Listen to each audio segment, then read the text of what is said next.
well, let's go ahead and get started. So go ahead and mute your microphones. We will have a little bit of discussion this time. So also know how to unmute your microphones. And okay. All right, we're good. Hi. Hi, everybody. Glad you're here. Okay, let's do just a quick review. The top three that feed conflict are acting like you're right, assigning blame, and assuming intention. Now, all of y'all have been in my class before, I believe. So you know what those mean, right? Acting like you're right. You're not, and if you're right, that doesn't mean that you can win this conflict. You have to find out why the other person believes that they do. So it's not the how, it's the why. And assigning blame, obviously it's always their fault and never yours. But that's also not very true, is it? And then there's assuming intention. We all think we know why people do what they do, and that's just not the case. So those are your triple A's of conflict. Conflict styles, you know, we talked about avoiding, which is being focused on your concerns or the concerns of the other person. And it is a lose-lose style approach to conflict. And that's just going to delay the conflict. Then we had competing. The focus is on a certain goal or result. It's a win-lose style in conflict, and the goal is to win. Then you have accommodating, which is focused on peacekeeping, and it is a lose-win style of conflict, and the goal is to yield. We have compromise. It's about that give and take. It's a win and lose style of conflict. And the goal is to have everyone be moderately satisfied or halfway happy. And then we have collaborating, which is working together to resolve a problem. And that leaves everyone happy. So it's a win-win. The goal is to find a solution that meets everyone's needs. I just want to make sure. Oh, we got two people waiting. Okay. Hi, everyone. Welcome. We were just going over we were just reviewing our triple A's of conflict and the different conflict styles. So you haven't missed anything groundbreaking anyway this time. But this week, we are going to learn how to listen in conflict. I don't know if you know this or not, but the Bible actually has a lot of things to say about listening. He who has ears, let them hear. One of my favorite books of the Bible is actually Proverbs. I know I have compared Proverbs in this class before because they're just those general truths that can be applied to most situations. But in my opinion, when Proverbs talks about listening, that's almost an absolute truth. Proverbs 29:20 says, "Do you see someone who speaks in haste? There is more hope for a fool than for them." So if you're jumping the gun to say what you're going to say, then there's more hope for a dummy than there is for you. So I don't know. That's not too. That doesn't sound too promising for you. Proverbs 18:13 says, "To answer before listening, that is folly and shame." So again, it's the listening first, the answering second. And then we have that modern proverb, God gave you 2 ears and 1 mouth, so listen twice as much as you speak. And that's really hard as a talker. Personally, I struggle with that, but we try, right? There's a million more verses in the Bible. I actually counted them. It's like 1 million about listening. So you can go do your own little study on listening in the Bible and just see what it has to say of that. But it's important. And it is especially important in conflict because if someone doesn't feel heard, you and the other person, if y'all don't feel heard, then there's not going to be a solution to the conflict. Tonight, I mentioned this book before. It's called Difficult Conversations. Most of what I'm going to be talking about tonight comes from this book specifically, chapters 8 and 9 of this book. This book, though, it really builds on itself. So if you are interested in reading it, I would recommend reading the whole thing, because it just gives these building blocks that add to each other, teaching you how to have these difficult conversations. It's important to realize that, well, usually you don't expect a conflict or a difficult conversation. They usually kind of happen suddenly and unexpectedly. And it's kind of important to realize that when that happens, you're going to go to what's comfortable for you. And you're going to immediately jump to what you know when attacked with a conflict, or if you're having a difficult conversation. And what is it that you know? You know your side of the story, you know your perspective, and you know your intentions. That's going to be your gut reaction almost always. And that's something that we really want to try to work against if we're going to have a healthy dialogue in conflict. So it's important to be aware of this. It's important to know that you're going to go to these things that you already know. And when you open your mouth, that's what's going to come out. You're going to come out with, you're going to feel accused, so you're going to come out with your reasons and your blah, blah, blahs and your et ceteras. And if we aren't careful, that's going to put the other person at their defense, just like you were put on your defense when this conversation happened or this conflict came up. When two people are on the defensive, then the conflict is not going to be solved. So knowing that you're going to go with your gut is an important place to start, because it is in the knowing that you can try to shift your thinking. And I'm going to talk a little bit about something called the third story tonight. That third story is, well, it's basically, there's 3 stories to every conflict. There's your story, there's their story, and then there's that neutral third story. I always think of it as like the narrator, like Morgan Freeman is narrating this conflict between you and another person. And it's like, you're angry, they're angry, here's why you're angry, here's why they're angry. And Morgan Freeman says, two people disagree on this thing. So it's the facts. It doesn't contain biases. It doesn't contain judgments.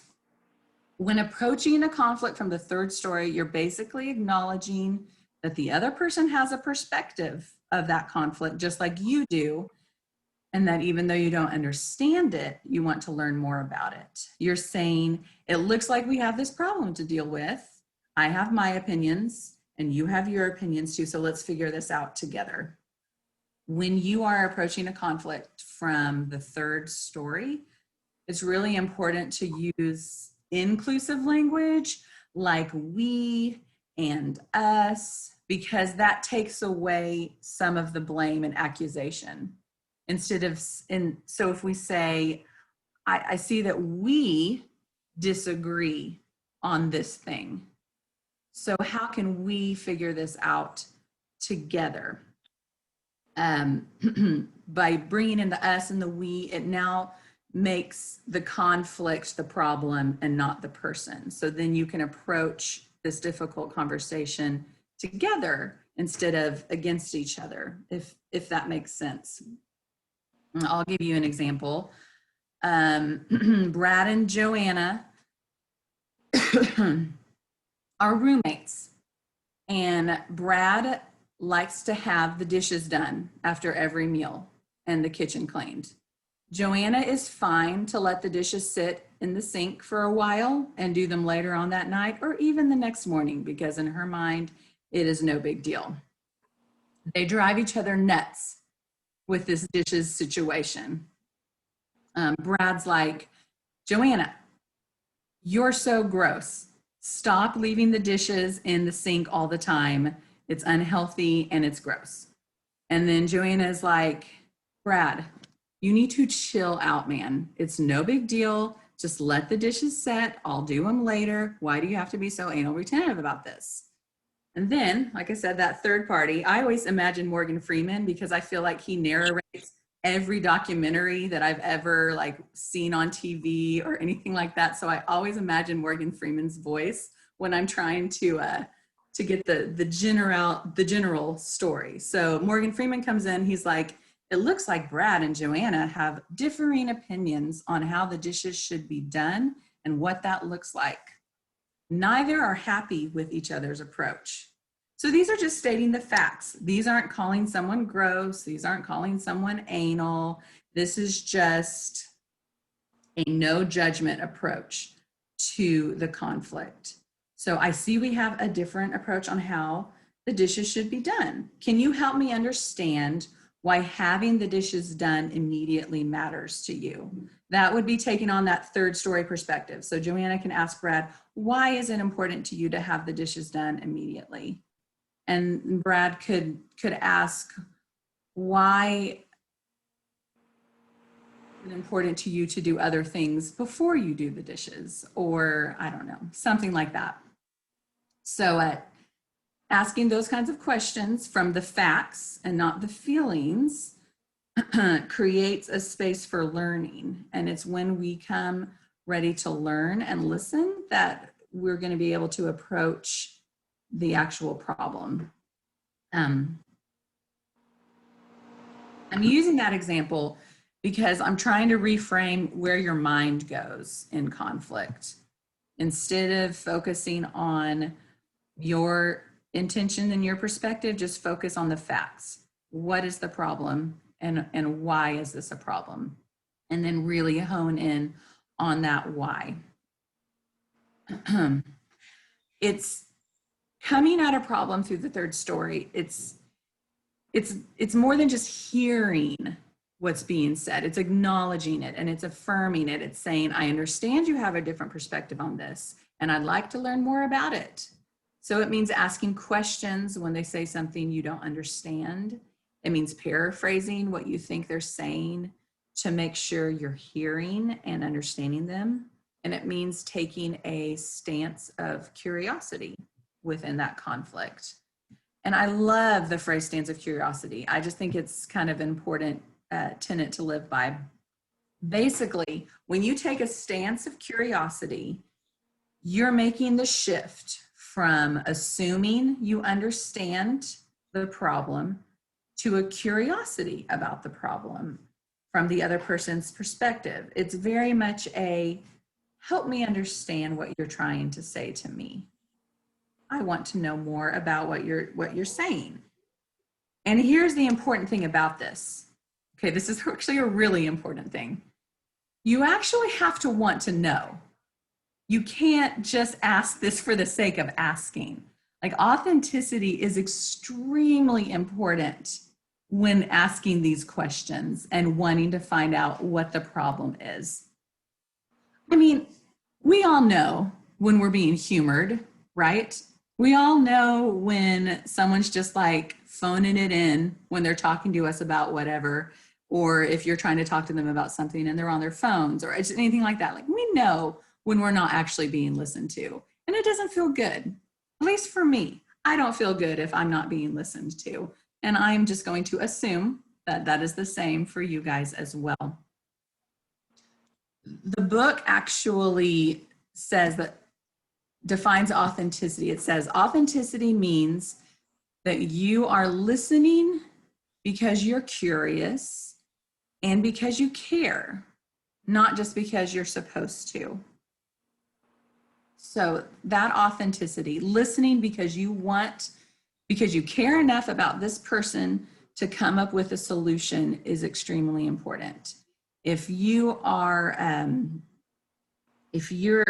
it's like building a foundation, right? You care about these little things that makes it stronger. So I feel, and this is just a side note, I feel that having a stance of curiosity is important, just like generally when you're talking with people that you care about. and it's going to serve you well, whether there's a conflict or not. Because the more a person feels heard, just generally in their life, the more a person feels heard and understood, then the easier it is for you guys to be able to work through conflict. Because you can have a conflict, but when you know it's with someone that loves you and that supports you, it's easier to talk through it, and it's easier to not be so defensive. And when you take away that defensiveness and some of those other things, then being able to listen to each other and work through that problem is going to be a lot easier. That's where that foundation is. When you take a stance of curiosity in life towards the people that you love, when they're talking about something, being interested in it, that's going to make that foundation strong. So when that Kansas tornado comes barreling in, your house is going to be okay. Because by making an effort to understand people's stories and perspectives, that builds trust. And when you have trust, you feel safer to talk about the things that actually matter to you. Now, ideally, we would always be able to drop what we were doing and have a very wonderful and edifying conversation about whatever is important, right? That would be great.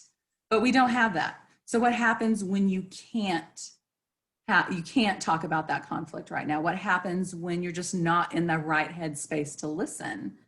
Well, that you communicate it. And we talked last week about one of the few times it's okay to avoid a conflict. And that's when you just can't talk about it right then. So you can avoid it until you're ready to talk about it. But here's the thing. You cannot just be like, I can't talk about this right now. I don't want to talk about this right now, and leave it there. There's a process to that. You say why you can't talk about it, and then you need to say generally when you're going to be ready to talk about. So it would be something like, man, you just really threw me for a loop with what you just said, and I don't think I'm ready to talk about it yet. I need some time to think again after dinner tomorrow. So what was, you acknowledged that you heard what they said. You expressed why you couldn't talk about it in that moment, and then you gave a time to address it again. This is another good habit to have, not just in conflict, but also in everyday life. Like real life example here with Chris and I, when we were in Cordell, every Sunday after he preached, we would always talk about a sermon and kind of dissect it a little bit. Also, oftentimes we would have company at our house. So one week in particular, Chris was in the kitchen and was wanting to talk about a sermon, but I was kind of in that lunch zone, like the hostessing zone, where I'm getting stuff ready and wanting things to be done a certain way. And I didn't really want to listen to him at that time, and I didn't feel like I had the time. So I said, Chris, I really want to talk about your sermon, but I just can't right now because I'm in the lunch zone and I want to get people fed and get all of that done. Could we talk about it after our company leaves? And he said yes. And he was fine because I acknowledged, he felt heard. I acknowledged what he wanted to do, which was talk about a sermon. And then I said why I couldn't do it because I was in the lunch zone. And then I suggested a time when we could. So, I mean, it wasn't even a conflict at the time, but it very easily could have been had things gone a little bit differently. Like I could have snapped at him, be like, why are you trying to talk to me when I am very obviously busy? Okay, let's just do this later. I said the same things, but then I didn't really say the same thing, did I? I snapped at him and I assumed he should know that I'm busy, and I assumed that he should know not to talk about these things right now. So then he leaves feeling frustrated, and his feelings are probably hurt. And those are that's that kindling for conflict later. It's those tiny little things that add up. Like, sure, we would have talked about his sermon later had that exchange happened, but he would have been less happy about it. It would have been a less edifying conversation for the both of us. So that's why it's so important to acknowledge what you hear in a conflict, to say why you can't talk about it, and then give a more convenient time. Those are 3 really good practices to have so that you can be a better listener in conflict. So this brings me to the 3 additional skills I want to talk about tonight, the skills for listening, and those are inquiry, paraphrasing, and acknowledgement. Inquiry, paraphrasing, and acknowledgement. Inquiry is asking the right questions to get to the root of the conflict. Like, there's good questions and there's bad questions. So when you're going to ask a question, you need to check yourself, okay? Is this an actual question because you are curious, or is this really a veiled statement or accusation? Like, I'll give you an example of 2 bad questions in a fight. Question 1, we're almost overdrawn this month. Did you really need that new jacket? That's the first question. So you're not curious. You don't actually want to know if he needed the jacket or not, are you? You are basically accusing him of having bad spending habits and being irresponsible with money. So yes, you technically asked a question, but you didn't want to know the answer. You were just being accusatory. Accusatory? Is that a word? Yeah, okay. That's the word I meant to say. You were just being accusatory. So you come in like that, an attacking question like that, and then they come in because they feel attacked with another question. Oh, well, how many times did you get your nails done this month? Do they actually want to know how many times you got your nails done this month? Or are they just shooting back exactly what you said because you implied that because, well, I can't say it this way. He implied that I had bad spending habits, and so now I'm going to imply that he has bad spending habits. It was not a question to learn, either of those. Those are 2 examples of bad questions. If you're going to ask a question, it needs to be so you can learn about the other person's perspective on the conflict. That can be the only motivation to ask a question. It can't be for anything else, or it's just going to cause blame and more conflict. You ask a question because you want to learn, not because you want to accuse. You can ask questions like, can you tell me more about that? Or can you help me understand this? Or like, can talk about this? Or something like that. So, so your person comes at you, right? They say, I can't believe we're overdrawn again. Did you really need that new jacket? You can say, wow, I'm sorry. I can see that you're upset. Can you help me understand why you feel that buying the jacket is the problem? Is there something else that's bothering you? Do we need to talk about your finances? So, and I know we're all going to immediately come up with that response when we're attacked with an accusing question, but I'll talk about that in a second. So realistically, okay, realistically, someone comes at you with a question like that, you're most likely going to come back at them with another accusatory question because, again, we just go with our guts there. But that's not the end of the world in this conflict. That's the nice thing about understanding what it means to have a stance of curiosity and understanding that third story, trying to get the facts, is you can always go to that. Even if you start out bad, even if you start out accusatory, you can always go to that stance of curiosity or that desire to learn and listen. This is actually where the next skill comes in handy, and that is paraphrasing. Basically saying what the other person just said in your own words to make sure that you understand what they're trying to say. By doing this allows less room for misunderstandings or assumed intentions that can lead to hurt feelings. So by paraphrasing, you're saying what you think by paraphrasing what you think you hear them say, it allows them to respond. So when you say, I think you're saying this, what I hear you saying is this, then they can say, yes, exactly. Or no, that's actually not what I meant, and then can explain it further. So paraphrasing lets the other person feel heard because you're saying to them what they just said to you. Have you ever been with a person that just kind of says the same thing over and over again in a different way in the same conversation? Life hack. Sometimes if you paraphrase back to them what they're saying, they are then able to move on to the next thing in the conversation. Because for some reason, however you're acknowledging what they're saying, they're not feeling heard.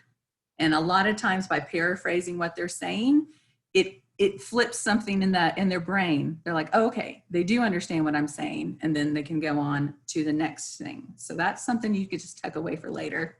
We all have those people in our lives and we love them, but we all have them. With the paraphrasing comes the third skill, which is acknowledging. When you are learning to listen, you have to give legitimacy to the other person's feelings. The book, the Difficult Conversations book, actually says feelings crave acknowledgement and they won't be happy until they get it. Acknowledging is not answering that superficial question. Did you really need that new jacket? Well, yes. That's not acknowledging the question. Answering it is not acknowledging it. The acknowledging comes from the response. So it's acknowledging and responding to the feelings behind why they asked that question. Like, why are they asking? Why are they accusing you of this one purchase that you made? What is the source of this? I think this is where self-awareness comes in handy. Giving the benefit of the doubt comes in handy, because if you can kind of flip the switch and put yourself in their space and their place, how would you feel if this happened to you? How would you feel if you saw you were almost overdrawn and then you saw an extra charge of a jacket? Like, how would that make you feel? Regardless of what you spent that month, seeing that, how would you feel? And then you can kind of approach their being upset from that perspective. Trying to understand, acknowledging how they feel. Another thing about acknowledging, acknowledging isn't going straight to the solution either. So acknowledging isn't answering the question of, did you need that new jacket? Yes, that's not acknowledging. And acknowledging isn't, did you need that new jacket? Well, yes, I did. And I promise that next month I'll spend less money so that we won't almost be overdrawn. Like, you just go straight to the solution. It's fixed, done. That's not what acknowledging is. Acknowledging is getting to, again, I say this a lot, but this is just really how we're going to drive home being able to manage conflict. Is acknowledging is talking about the why they're upset about it. It's not the facts, it's the feelings. And acknowledging acknowledges those feelings. And again, they're hungry and they want to be acknowledged, they want to be fed. I am actually horrible at just going straight to the solution. If Chris comes to me with a problem, I am ready to solve it. And I just like get in there, and it drives him nuts. And so I've had to start being like, okay, you don't, Sometimes before we start something, I'll be like, okay, is this a I need to listen to you conversation, or is this a I need to help you conversation? And he says, this is an I need to listen, you need to listen to me conversation. I said, okay, I'm gonna listen. I will not solve your problems. Like, this is how we communicate in our house, because we're super weird, but this is how we do it. Because my instinct is to fix the problem every single time. And that's not always what people need. So let's give another example here. Feelings are not satisfied with solutions. They are satisfied with understanding and attention. So here's a question. Why don't we ever go out anymore? The obvious answer would be, well, okay, if that's how you feel, then let's go on a date tomorrow night. Problem solved. But is it? Like, does that feel satisfying? It's solving what seems to be the problem, but it's not acknowledging the feelings behind the statement. And that is the key. Yeah, a lot of problems can be solved, but that doesn't mean they're fixed. That's just like putting on a Band-Aid. Time takes time to heal things. Conflict isn't about what's true. It's not about the solutions. Conflict is about what's important. And what's important isn't solving the problem, it's figuring out why there's a problem. It goes back to that why again. And like I said, a lot of times people aren't looking for a solution. They just want to kind of talk it out a little bit. And in the talking out, they can maybe figure it out for themselves. And by allowing them to do that and take that stance of curiosity, then you are just building those blocks of trust for when big conflict comes in. That's going to allow you to handle it a little bit easier, maybe, than otherwise. All right. Are you ready for some class participation? Because it's about to happen. So you can unmute your microphones if you want to participate. But I thought we would do a few practice questions or a few practice statements.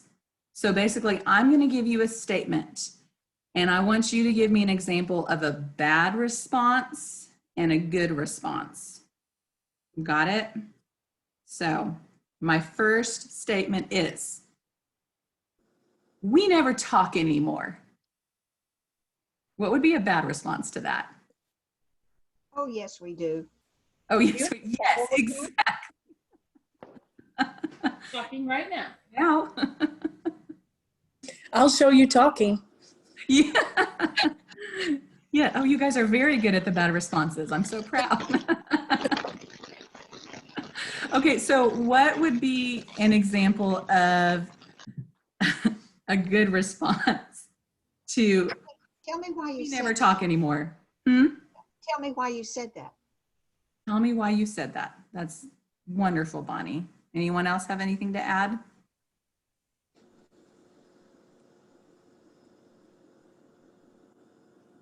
Yeah, tell me why you said that. Tell me why you feel that way. Lynn, were you going to say something? You could say, yes, I understand we get so busy that that it seems like we don't talk enough. Yeah, you're acknowledging what you're saying. You're paraphrasing basically what they've just said. And then you're going to want to add a question to it, because that's such a general statement that they made that you're going to want to find out, why did they make that statement? So that was good. All right. So next question. Wait, Anna Jane, real quick. Yes. Just hypothetically, what if I am intentionally not talking to them anymore? How would you address that then? If you're There's like a direct opposition, like, yeah, there's a reason I'm not talking to this person. Okay. Is this a person that you're like in a regular relationship with? Like are you ignoring because they hurt your feelings, or are you just someone you never ever want to talk to again?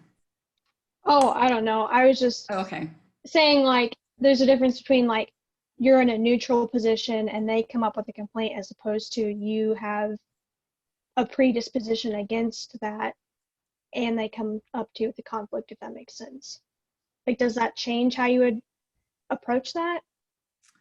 Well, So a lot of like what I'm talking about here are going to be ways to approach conflict with people that you're kind of in daily relationship with, or someone that you see, like people at work that you see a lot, your family, your loved ones, those kinds of things. So if this is someone that, if you have a reason that you're not talking to them, then, and they upset about it and they're coming to you and they're like, we don't talk anymore, then you need to give them the reason. Like say, well, when it feels like when we do talk, you, I don't know, are really mean to me, or you say these things that hurt my feelings, or if it's just someone you don't like care that much about, or it's not someone you're ever going to see again, then maybe it could be like, we never talk anymore. And be like, well, so, I've you know, I don't know. Our relationship has taken its course, man. I'm sorry. Get out of here. Just so really, like, if it's someone worth keep preserving the relationship in some way, that's when you're going to want to apply these principles. If it's not someone that's worth preserving their relationship, then I just like get them out of your hair however you can. Like whatever. Does that make sense? Kind of?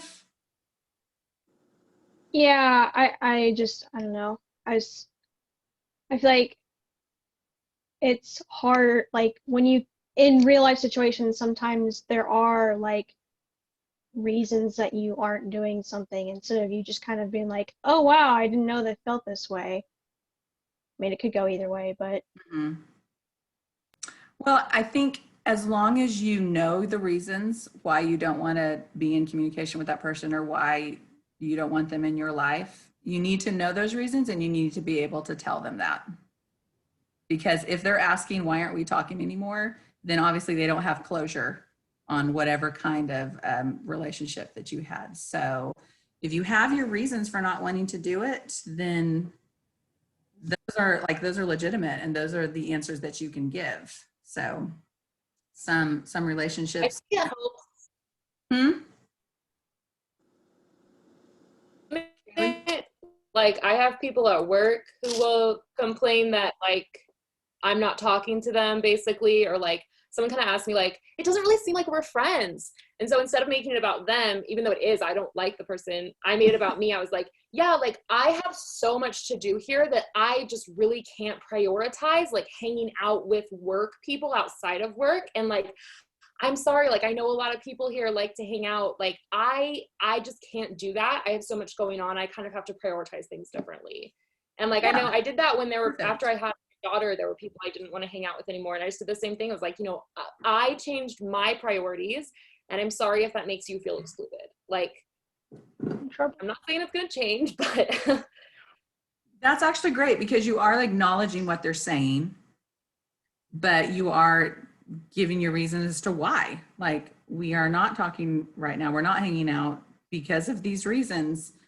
And I always kind of feel like, unless it's unhealthy, anytime you can give your perspective in those kinds of situations, like when you can put the action on you and not like something necessarily that they did or anything like that, then I always kind of take that social bullet a little bit, like, well, I have a kid now, so things have changed or whatever. So any other questions? Yes. I was just thinking that, I guess, kind of along the same lines as what Kaylee and Ellie were saying, that resolving conflict in this way probably is a tool to preserve relationship, but Mhm. maybe that there are relationships where you would not follow these rules because maybe they're toxic, or you are actually trying to end that relationship, right? Maybe in the case of someone who's being extra persistent Mhm. about maintaining it or whatever. So I was just thinking maybe a different approach might be needed for some situation like that. But also then the other thing I was thinking was that you know, if the other person isn't interested in handling conflict positively, it's probably pretty hard to come away feeling great about it, other than the fact that you know that you expressed what you could to be respectful, I guess. I don't know. Yes, no, that's Assumption? right. That's right stuff. Yeah. So like we'll talk about a breakup or something like that. Like someone who persistently cannot get the clue or get the picture. At that point, you should have already gone through all of this stuff beforehand. Like there should have already been a dialogue. There should have already been a time where you listen to them and you're hearing what they're saying. And that's all you can do. And if they can't get that, then you have to be a little more blunt. Be like, I understand. And you can still apply some of these principles. I understand that you don't want to break up. I hear what you're saying when you say these things. But I need you to know that despite the good times that we had, that it is time for us both to move on. I mean, there's a way to apply some of these concepts throughout like these conversations, but eventually, like you can't always be nice, you can't always be gracious, you can't always give the benefit of the doubt and do those things. Sometimes you just have to be like, you know, that's it, it's done. We don't talk anymore because when we talk, I feel this. And so I need to create this boundary for myself. I need to make this space for myself. So, yeah, like these examples that I give are like all pretty basic and not nearly as complicated and nuanced as like real life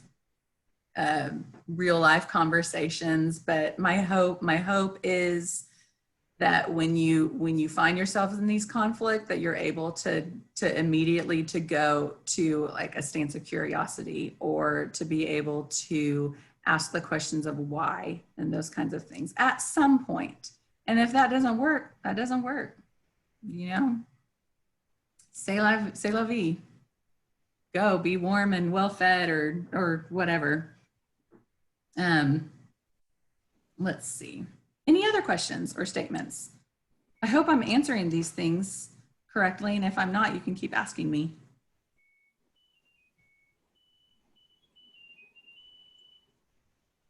Nothing?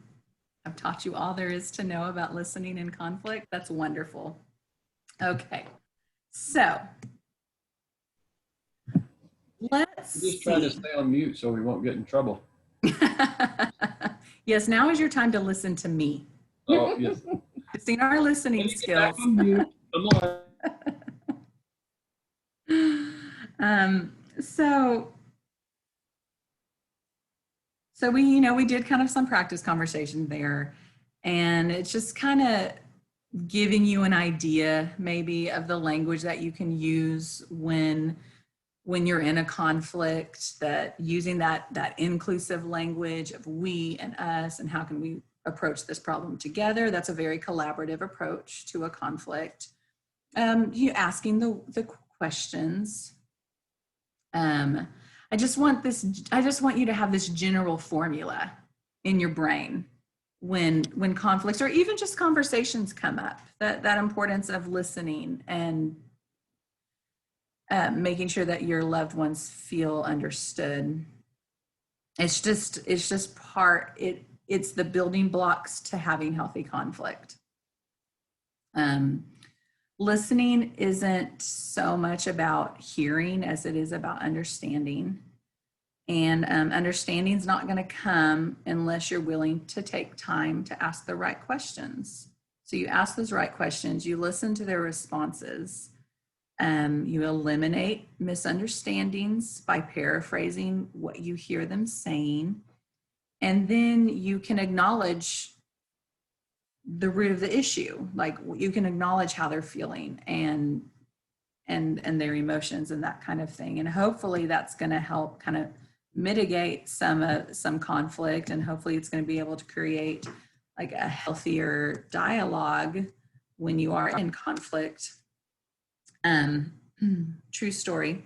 I'll finish up with this since we've kind of hit my mark, but I say these things and I give you this, well, help me understand, and then, well, why do you feel that way? And all these little pieces of conversation that I want you to do. But I need you to know that it's just in the practicing of it that's going to make it work. And I have studied this for a long time. I have my master's in this. And Chris and I actually, the first time I taught this class, Chris and I actually got into a conflict over my conflict class that we did, okay? So we were recording it so for people who, just like we're recording it now, people who can't hear, they could listen to it later. And I just assumed, that was my first mistake, that before Chris posted it on Facebook, that he would listen to it to make sure that it sounded okay, that the recording went through all the way. I just assumed he would because he does that for his sermons and he's a bit of a perfectionist. And so I just assumed he would. Well, he didn't. So he posts my first class. I'm so excited to hear it. I get on and listen to it, and there's these long gaping pauses where we're having them like fill out paperwork and do all these other things. And I was aghast that they were in this recording. And so I get mad at Chris about it on text because he was at work at the time. And I was like, I can't believe you didn't edit this stuff. It's like so-and-so would have done it, just, I don't know, a podcaster that he likes so much. He would have done it the right way. Why didn't you do it the right way? And I was so mad at him about it. And he texted me back. I wish I had saved this text because it's so accurate. It made me so mad. But he said,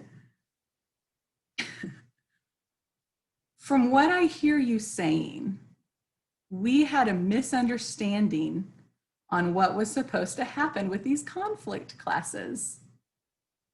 Help me understand. And da-da-da. I mean, like, he used all this language right back at my face, which was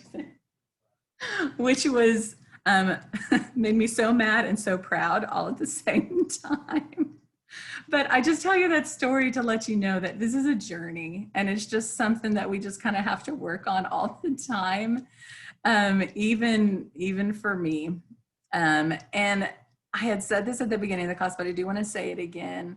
You can always go back to that stance of curiosity. Even if you don't start out right, even if you start out attacking or accusatory, you can always get back to a point where you want to listen to them, if you actually want to listen to them.